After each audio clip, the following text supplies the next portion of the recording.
Hello and welcome दोस्तों, आज स्वागत है आपका इस नए वीडियो में हम बात करेंगे गुर्जर प्रतिहार का जो सेकंड पार्ट है उसकी। तो बात करते हैं गुर्जर प्रतिहार, जिनका काल 8वीं से 12वीं शताब्दी तक रहा। जो गुर्जर प्रतिहार है ये गुजरातरा क्षेत्र में रहने के कारण ही गुर्जर कहलाए थे, और जो गुजरातरा क्षेत्र है वो मारवाड़ के आसपास का क्षेत्र था। ठीक है, इसी कारण ये गुर्जर कहलाए। बात करते हैं प्रतिहार शब्द का जो वास्तविक अर्थ है उसकी। जो प्रतिहार है उसका वास्तविक अर्थ होता है द्वारपाल, जो रक्षा करता है द्वार पर। ठीक है, जैसे राम जी के द्वारपाल कौन थे? लक्ष्मण जी स्वयं बने थे, तो ये स्वयं को लक्ष्मण के वंशज भी मानते हैं, आपको ये ध्यान रखना है। अब बात करें, जो प्रतिहार है स्वयं को लक्ष्मण का वंशज मानते हैं। और जो शिलालेख है, इम्पोर्टेंट है ये क्वेश्चन, यहाँ से प्रश्न आ चुका है, आपको याद रखना है। जहाँ से गुर्जर शब्द का विवरण मिलता है वो कौन से शिलालेख हैं, आप आइए बात करते हैं। पहला जो है राघनपुर का, दूसरा है देवली का शिलालेख, तीसरा है करडाह का शिलालेख, और चौथा जो है नीलकंठ जो शिलालेख है उसमें इनका उल्लेख मिलता है। और ये प्रश्न आ चुका है, आपको याद रखना है। राघनपुर, देवली, करडाह और नीलकुंठ जो शिलालेख है इनमें इसका उल्लेख मिलता है। बात करें मुहूर्त नैंसी जो है वो गुर्जरों की कितनी शाखाएं बात करते हैं, ये प्रश्न भी आया हुआ है, तो आपको इम्पोर्टेंट मोस्ट याद रखना है रीट 2025 के लिए। तो प्री एग्ज़ाम है और सेकंड ग्रेड और थर्ड ग्रेड जो एग्ज़ाम होगा मेंस, उसके लिए ये क्लास वेरी इंपॉर्टेंट होने वाली है। तो मुहूर्त नैंसी जी ने गुर्जर प्रतिहारों की 26 शाखाओं का उल्लेख किया है। अब बात करें, सबसे प्राचीन जो शाखा है वो मुहूर्त नैंसी ने मंडोर शाखा को माना है, और यही इनका मूल जो उद्भव हुआ था वो यहीं से हुआ था। बात करते हैं नेक्स्ट, जो गुर्जर प्रतिहार वंश है उसके आदि पुरुष कौन है, बात करते हैं अभी। तो हरिश्चंद्र थे, और हरिश्चंद्र की जो उपाधि हमें मिलती है वो मिलती है रोहिल्दी। ठीक है, इनकी उपाधि है रोहिल्दी। ये आ चुका है एग्जाम में, इंपॉर्टेंट मैंने लगाया है, आप याद रखना कि रोहिल्दी हरिश्चंद्र की उपाधि थी, और ये गुर्जर प्रतिहार वंश के आदि पुरुष थे। ठीक है, बात करते हैं नेक्स्ट। जो नेक्स्ट है वो है कि जो ये जानकारी है रोहिल्दी उपाधि, ये हमें गटियाला शिलालेख से मिलती है। ठीक है, ऐसी जानकारी भी मिलती है कि हरिश्चंद्र थे, उनकी 2 पत्नियाँ थी, एक क्षत्रिय और एक ब्राह्मणी। ये 2 जातियों से संबंधित 2 पत्नियाँ थी। तो जो ब्राह्मण जाति से जो इनकी पत्नी थी उसका नाम द्विजात्मा था, और जो क्षत्रिय पत्नी थी वो थी भद्रा, यानी भद्रा। और जो क्षत्रिय पत्नी थी इनसे इनके 3 पुत्रों का या 4 पुत्रों का जन्म हुआ, उनमें रज्जिल, दद्द और कक और भोगभट। ठीक है, अब देखिए, जो रज्जिल हैं ये आगे शासक बनते हैं, हालांकि ये तीसरे नंबर के पुत्र थे, फिर भी इनको शासक बनाया गया। अब बात करें नेक्स्ट, जो है इनके पुत्रों का नाम याद रखना है, रज्जिल है, दद्द है, कक है और भोगभट है। ठीक है, अब बात करें नेक्स्ट, जो मंडोर शाखा की प्रतिहार है हम उनकी बात करेंगे। तो मंडोर शाखा जो है वो रज्जिल से शुरू होती है। ठीक है, रज्जिल इनका वास्तविक संस्थापक माना जाता है मंडोर शाखा का, और जो मंडोर शाखा है उसको जीत करके प्रतिहार राजवंश में स्थापना रज्जिल ने की थी। ठीक है, यानी रज्जिल ने मंडोर को जीत करके अपने राज्य में मिला लिया, और यहाँ पर एक नई प्रतिहार शाखा का जो शुरुआत की थी वो रज्जिल ने ही की थी। अब बात करें, जो रज्जिल है वो मंडोर शाखा की स्थापना करता है। और बात करें रज्जिल और हरिश्चंद्र, इनके मध्य जो संबंध है वो बाप और बेटे का है, क्योंकि हरिश्चंद्र का तीसरा पुत्र था रज्जिल, फिर भी ये शासक बना, आपको पता है। और जो वंशावली है मंडोर राजवंश की वो रज्जिल से प्रारंभ होती है। ठीक है, ये इम्पोर्टेंट है। अब बात करें रज्जिल का पुत्र, तो रज्जिल का पुत्र है नरभट्ट, और जो नरभट्ट है इसका पुत्र है नागभट्ट। अब बात करें हम रज्जिल के बारे में, तो रज्जिल ने राजसूय यज्ञ करवाया था। ठीक है, और मंडोर को राजधानी बनाया था, रज्जिल ने बनाया था। इंपॉर्टेंट है, ये क्वेश्चन आता है सीधे सीधे कि मंडोर को राजधानी बनाने वाला शासक कौन? रज्जिल था, हरिश्चंद्र का तीसरा पुत्र। चलिए चलते हैं नेक्स्ट, जो है रज्जिल का जो पोता है नागभट्ट, वो बहुत ही प्रतापी शासक माना जाता है, और अपने समय में बहुत ही वीर शासक हुआ। बात करते हैं, इंपॉर्टेंट है, याद रखना, जो नागभट्ट है इसने मंडोर को राजधानी छोड़ करके मेड़ता को राजधानी बनाया। ठीक है, मंडोर से राजधानी मेड़ता को बनाया किसने? नागभट्ट ने। ठीक है, याद रखना है। और रज्जिल का पोता था ये, मैंने आपको बता दिया ऊपर जो गया था अभी कि वीनर भट्ट का बेटा नागभट्ट। ठीक है, अब बात करें, जो रज्जिल है इन्होंने रोहिस्कूप नगर जो है उसमें महामंडलेश्वर मंदिर का निर्माण करवाया। चलिए चलते हैं नेक्स्ट। तो आप अगर चैनल पर नए हो तो चैनल को सब्सक्राइब कर लीजिए, आपको ऐसे ही हिस्ट्री और पॉलिटी जो भी क्लास हम शुरू करेंगे वो आपको तुरंत मिलेगी। बात करते हैं रज्जिल के नेक्स्ट जो इम्पोर्टेंट फैक्ट है उनके बारे में। तो रज्जिल का जो पुत्र है नरभट्ट, इसने पीलपाणी की उपाधि धारण की थी, याद रखना है। रज्जिल का बेटा है नरभट्ट और इसने पीलपाणी की उपाधि धारण की थी, वेरी इंपॉर्टेंट है, ठीक है। मैंने यहाँ पे ब्रैकेट में लिख दिया, आप याद कर लेना शॉर्ट में। अब बात करें नागभट्ट प्रथम की, तो देखिए नागभट्ट जो प्रथम है ये मेड़ता को राजधानी बनाता है और भीनमाल शाखा की स्थापना करता है। हम इसे भीनमाल शाखा में पढ़ेंगे, ठीक है।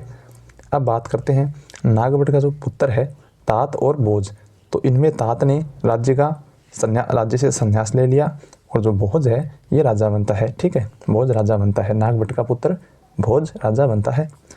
और जो नेक्स्ट है वो है सिलुक, तो सिलुक जो है प्रतिहार वंश का 10वां शासक माना जाता था। अब बात करें जो सिलुक ने वल प्रदेश जो है जैसलमेर के आसपास का क्षेत्र, इसको अपनी सीमा में मिला लिया और यहाँ पर शासन करने वाले जो भट्टी शासक है उनकी पुत्री से विवाह कर लिया। अब बात करें जो सिलुक है इसका बेटा हुआ जोट प्रतिहार और ये वीणा वादक था। याद रखना है कि प्रतिहार शासकों में प्रथम वीणा वादक शासक कौन है, वो है जोट प्रतिहार। और जो जोट प्रतिहार है इसके बाद हम बात करेंगे तो इसके जो पुत्र हैं जोट प्रतिहार के वो है भीलादित्य, यानी कि भीलादित्य, और भीलादित्य के पुत्र आए कक। अब देखिए जो भीलादित्य शासक बनता है लेकिन ये हरिद्वार जाकर के संन्यास ले लेता है राज्य से, बाद में भीलादित्य का पुत्र कक राजा बनेगा।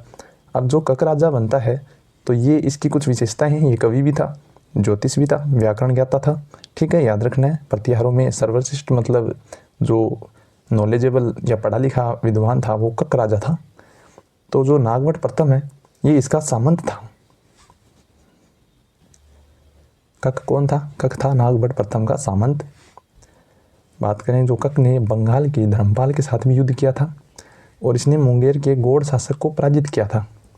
और जो कक है इसकी 2 पत्नियां थी, एक भाटी वंश की, एक दुर्लभ देवी। यानी भाटी वंश की राजकुमारी का नाम है पद्मिनी और पद्मिनी से बावुक नामक पुत्र हुआ और दुर्लभ देवी से कक्कुक नामक पुत्र हुआ। याद रखना कक्कुक, यानी भाटी वंश की जो पद्मिनी है इससे बावुक नामक पुत्र का जन्म हुआ और जो दुर्लभ देवी है इसने कक्कुक को जन्म दिया। और इन दोनों के पिता जो हैं वो कक थे, यानी कक के 2 पुत्र हुए, एक बावुक और एक कक्कुक, ठीक है।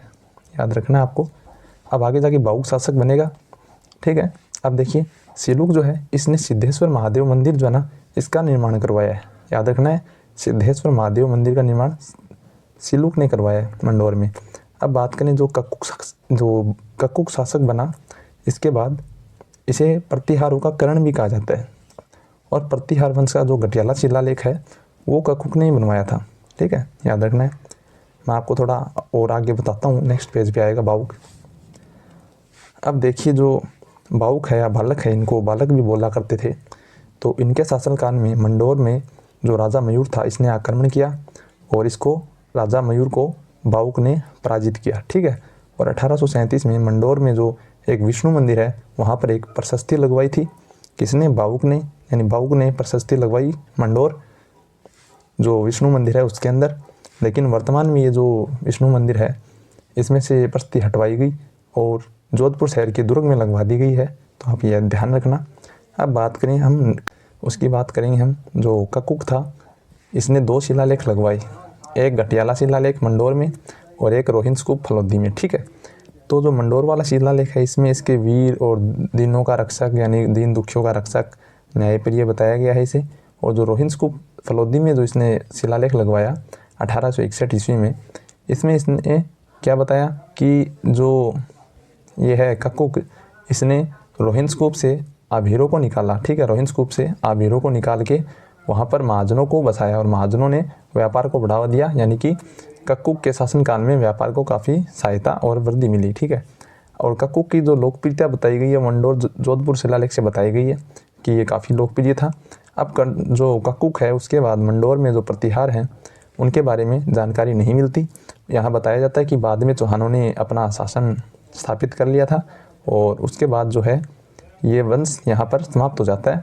अब बात करते हैं जो चौहानों का एक शिलालेख मिलता है, ठीक है। राज्यपाल का चौहान जो सहजपाल चौहान नामक शासक है इसका एक शिलालेख मिलता है 1154 में और इसी शिलालेख या लेख में ये बताया गया है कि मंडोर पर चौहानों का शासन या अधिकार हो गया था, ठीक है। इसके बाद जो 1395 ईस्वी में क्या हुआ, प्रतिहारों के जो इंदा शाखा के जो प्रतिहार थे उन्होंने ये दुर्ग जो मंडोर दुर्ग है उसको चुंडा राठौड़ को दहेज में दे दिया। इसका कारण बताया जाता है कि मालवा से रक्षा हेतु अपनी जो पुत्री की शादी है इन्होंने चुंडा राठौड़ से करवाकर और इनको ये दुर्ग दहेज में दे दिया। इसके बाद कुछ इम्पोर्टेंट जो जानकारियाँ मिलती हैं उसके बारे में बात करते हैं। तो भद्दर जो है और जानकी देवी जो है, जो गुर्जर प्रतिहारों की जो राजा हुए उनकी पत्नियां हैं, इनके लिए राज्ञी शब्द का उल्लेख मिलता है। और कक्क की जो रानी है उसके लिए महाराज्ञी शब्द का उल्लेख मिलता है, याद रखना है। जो कक्क की रानी है उसके लिए महाराज्ञी शब्द का उल्लेख मिलता है। अब बात करें जो नागभट्ट है उसके पुत्रों के लिए भूधर या भूपति शब्द का उल्लेख मिलता है। और इन शब्दों से हमें ये पता चलता है कि गुर्जर प्रतिहारों की राजनीतिक जो स्थिति है वो काफ़ी अच्छी थी। ठीक है, अब जो बात करेंगे हम वो करेंगे भड़ोच के प्रतिहार शासक, इनके बारे में। ठीक है, ये शाखा है भड़ोच की शाखा। अब बता देता हूँ कि जो भड़ोच वाले हैं ये आए थे मेड़ता से, यानी मंडौर से ही आए थे। अब बात करें गोपीनाथ शर्मा के अनुसार, तो गोपीनाथ शर्मा बताते हैं कि कहीं ना कहीं इनका संबंध मंडौर शाखा से ही रहा है, क्योंकि जो मंडौर शाखा में शासन कर रहे थे हरिश्चंद्र, इनके भाई या पुत्र दत्त रहे, यानी दत्त प्रथम रहे होंगे। और ये जोधपुर या फिर जो मंडौर है इससे दक्षिण की तरफ आते हैं और वहाँ पर एक नए राज्य की स्थापना करते हैं। ठीक है, ये देखिए दत्त प्रथम मंडौर से दक्षिण की ओर आते हैं और नए राज्य की स्थापना के लिए निकल जाता है। और कुछ समय के पश्चात ये जो दत्त प्रथम है इन्होंने कलचुरियों और चालुक्यों के साथ या इनके नीचे सामंत बनकर कार्य किया। अब बात करें जो 7वीं और 8वीं शताब्दी में कुछ दानपत्र मिले थे, इन दानपत्रों से हमें ये जानकारी मिलती है कि ये उन्होंने जो कलचुरी है और जो चालुक्य शासक हैं उनके नीचे सामंत थे। ठीक है, अब बात करें जो भड़ोच है, जो भड़ोच के गुर्जर है, इनकी जो राजधानी थी ना वो थी नांदीपुर। ठीक है, वो थी नांदीपुर। और जो इनके संस्थापक थे भड़ोच शाखा के वो थे दत्त प्रथम। और जो दत्त द्वितीय हुए हैं वो भड़ोच गुर्जरों के सबसे शक्तिशाली शासक माने जाते हैं। इसके बाद बात करें जयचंद, जो जयचंद चतुर्थ है ये भड़ोच गुर्जर शाखा के अंतिम गुर्जर शासक, गुर्जर प्रतिहार शासक माने जाते हैं। इसके बाद इनका कोई उल्लेख नहीं मिलता। और हम अब बात करेंगे नेक्स्ट वीडियो में जो भीनमाल के जालोर है उनके बारे में। तो ये वीडियो आपको कैसी लगी कमेंट में बताएं, और इस वीडियो में जो इम्पोर्टेंट मैंने आपको बताया वो याद रखें, एग्ज़ाम में काफ़ी हेल्पफुल होने वाला है। थैंक यू, धन्यवाद। आप चैनल को सब्सक्राइब करें और वीडियो को लाइक करें और जुड़े रहिए हमसे। आपको यहीं इसी प्लेटफॉर्म पे काफ़ी आने वाले दिनों में इम्पोर्टेंट क्लास मिलेंगी। ठीक है, bye, thank you, wish you all the best.